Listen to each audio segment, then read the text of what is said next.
Yeah, dans du new flow bitch. Pas comme pop-up song system.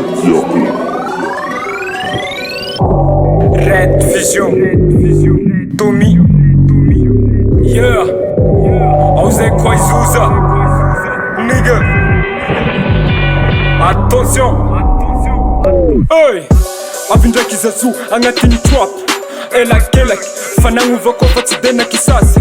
Angoruzu mengati, zete zena rabel surnomme rappera za MMA irfatspano kovera ratu chini fana de commentaire weze meken zazu faleri mega tan mas mena be jazu iliratik fa jaune rouge mar quartier fa ulureka voko dima me an rouge arila mburesa ki trappe zotu mituka tena we mafe vang vita negolo tirate sateze mangara ke tapsmano sofatani faramisi dikan kaloni de nulum bentero abitan fatsmanguru urne fateno digitan de la fama seko za yevu yisir harika mevu cho itu vichika za jaga sikara za endemic anatini maru za aitichanisa sisi kwa tiang faza airusisa lemena timalut faza za madita zazu timavusa tiati simindeze azuno nufi na tiazu no tav timenchi maneki ya maza vawaz yeah timenchi maneki ya maza vawaz timenchi maneki ya maza vawaz yeah Red Vision.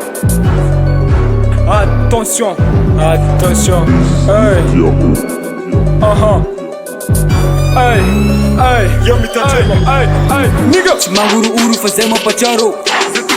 Dambu fari cha timu za tisi malaro. Niko pena roja manai favalo. Kana roho polisi tezai da alo. Ifula nizai fatiza ni ruzi Komanda iratika la wachi mavuz na romisa Ubutu ne vachi ma alfutu naira Unila mita aminari Mteni fatani ne vachi sisai Yo